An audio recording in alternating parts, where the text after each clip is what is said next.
Le président Macron, c'est un évadé fiscal. S'il n'a rien déclaré du tout, il n'y a plus que deux solutions. Il est philanthrope ou il est évadé. Mais c'est ça qu'il faut avoir en tête. Il faut que je commence par ça, peut-être. Le président Macron est un évadé fiscal.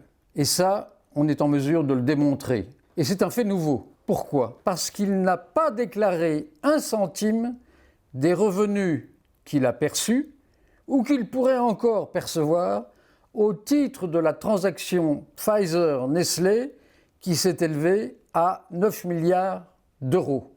La donne est complètement changée. On prouve qu'il n'a rien déclaré. Et s'il n'a rien déclaré, et il n'a rien déclaré, eh bien, il n'y a plus que deux options. Soit il a été payé ou il va être payé par une autre entité juridique que celle dont il déclare qu'elle est l'unique entité qui lui procure des revenus professionnels chez Rothschild, soit il a travaillé à l'œil et c'est un philanthrope qu'on ne connaissait pas. Il n'y a plus que ces deux possibilités. Et moi, je voudrais insister sur sa stratégie, parce que si tu réfléchis, mais ça n'est venu que moi qu'à la fin, c'est que il ne s'étend pas sur la transaction record. Il ne s'étend pas. C'est une stratégie de dissimulation perverse. Il préfère laisser dire sans réagir. Ouais, il a dû cacher quelque chose quand même, hein. Il s'en tient là, quoi. Ah oui, il n'a peut-être pas assez déclaré. Alors qu'il n'a rien déclaré du tout. Parce que dès que tu montres qu'il n'a rien déclaré du tout, c'est évident, hein. C'est ça que tu ne comprends pas. S'il n'a rien déclaré du tout, il n'y a plus que deux solutions. Il est philanthrope ou il est évadé. Il y en a qui pourraient dire, sachant qu'il allait rentrer en politique en tant que secrétaire général adjoint auprès de la présidence de la République, il a renoncé royalement aux millions que cette transaction aurait pu lui rapporter. Mais ça, c'est contradictoire avec le fait qu'il a déclaré quelques jours avant le 22 avril, et alors qu'il lui fallait convaincre le patron de Nestlé de remettre 500 millions de dollars au pot, en déclarant « si j'y parviens, je serai riche ». Bon, alors, imaginons qu'entre le 22 avril et le 15 mai, date à laquelle il rentre à l'Élysée, il est d'un seul coup changé d'avis et qu'il ait renoncé à ces millions.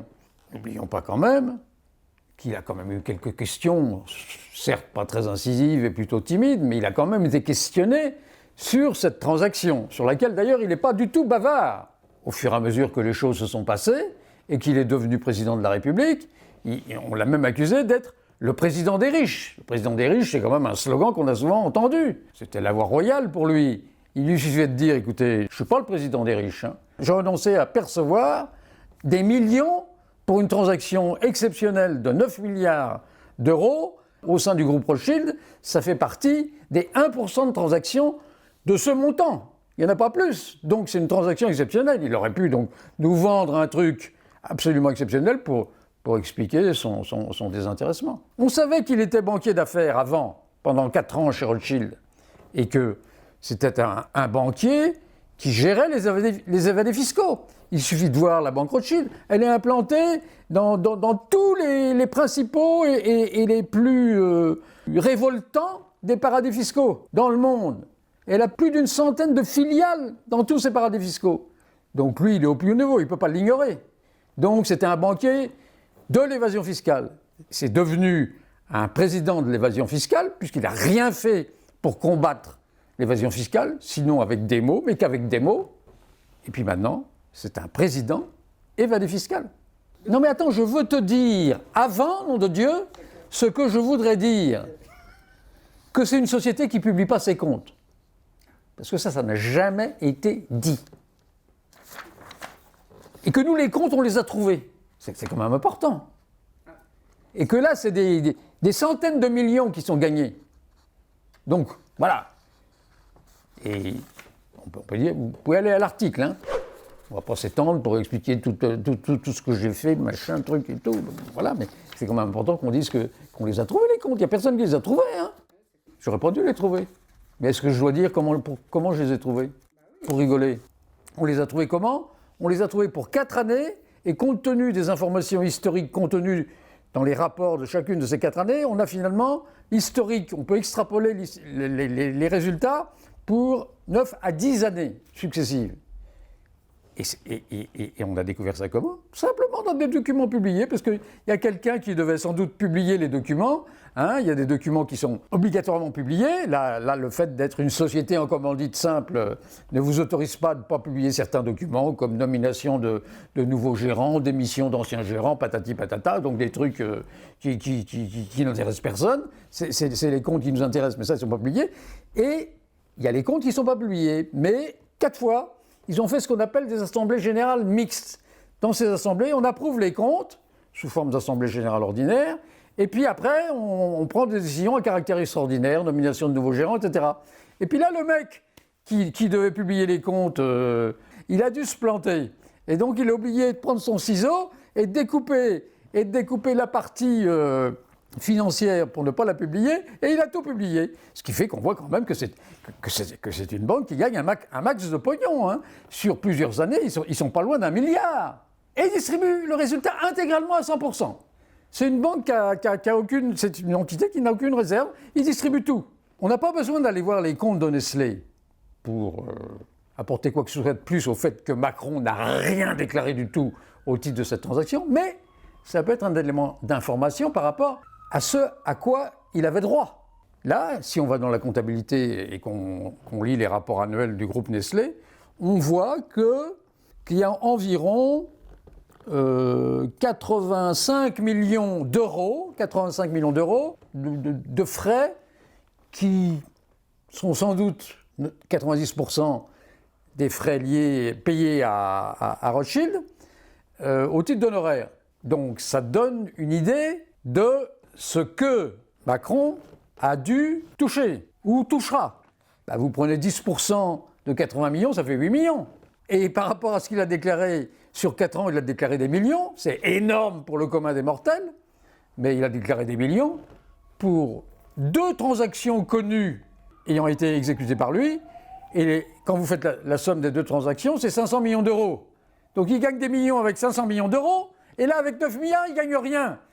Donc, il ne gagne rien parce qu'il n'a rien déclaré. Mais bon, c'est montrer que finalement, au-delà de la démonstration par les dates, par les statuts, par l'impossibilité structurelle que Rothschild et compagnie aient pu lui verser quoi que ce soit au titre de la transaction Pfizer-Nestlé, il y a aussi des éléments qui montrent qu'il y a quelque chose de complètement déconnant, passez-moi l'expression, dans ces déclarations faites à la Haute Autorité pour la transparence de la vie publique. Si tu penses que ça ne sert à rien de démontrer qu'il n'a rien déclaré dans la vidéo, alors c'est problématique. Hein. Macron signe, en tant que consultant, conseiller de Nestlé pour l'acquisition de la division nutrition infantile de Pfizer, il signe un accord le 22 avril 2012. 22 avril 2012. Mais cet accord est conditionnel. Il est conditionné à quoi? Il est conditionné à l'autorisation, à plusieurs autorisations réglementaires, dont notamment celle de la concurrence. Et ces autorisations interviennent le 30 novembre 2012. Macron, depuis longtemps, a quitté Rothschild au 30 novembre 2012, puisque c'est le 15 mai 2012, soit quelques jours après la signature de l'accord conditionnel du 22 avril, qu'il quitte Rothschild pour aller devenir secrétaire général adjoint auprès de la présidence de la République, avec un nouveau président qui vient d'arriver, le même jour, le 15 mai 2012. Macron n'a eu qu'à traverser la rue. Qu'est-ce qu'il devient chez Rothschild le 15 mai 2012? Il a démissionné. Il n'est plus rien. Il n'a plus aucun droit. Et ses droits, avant de démissionner, c'était quoi? C'était d'être payé sous forme d'une partie du bénéfice annuel de la société Rothschild et compagnie, dont il était associé gérant au même titre que 19 autres. Et cette part du bénéfice, elle était constituée de 2 choses. Des avances mensuelles fixes, à valoir sur la part définitive quand les comptes sont approuvés, mais les comptes sont approuvés que le 31 mars de l'année suivante. Il faut bien que ces gens vivent, ils ont quelques besoins à satisfaire, et donc c'est un programme d'avance mensuel fixe qui est payé à Macron comme à tous les autres associés gérants. Et ce programme d'avance mensuel fixe, il est fixé par le premier gérant, s'il vous plaît, qui s'appelle David de Rothschild, le grand patron du groupe, qui compte quand même presque 250 filiales.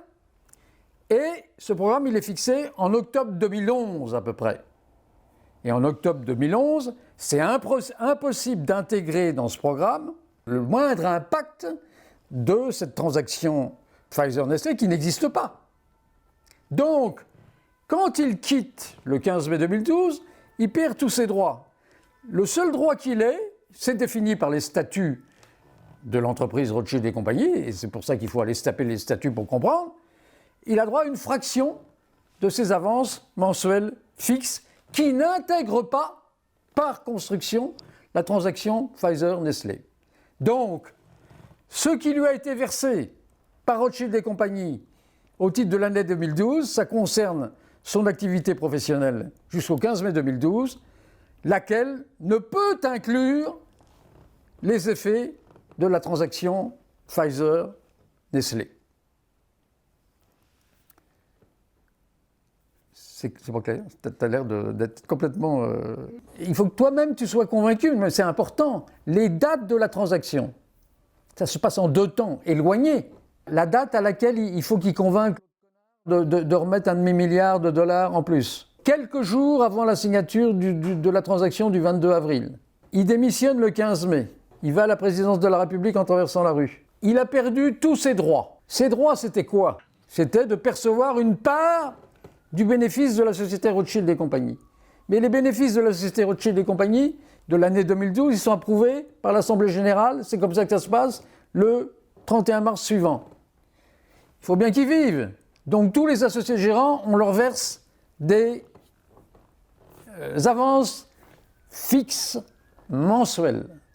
Les statuts prévoient que s'il n'est pas présent au 31/12/2012, fin de l'année civile, eh bien, il a droit à une fraction des avances fixes mensuelles. Ces avances fixes mensuelles, elles ne peuvent pas intégrer quelque effet que ce soit de la transaction Rothschild et compagnie. Pourquoi?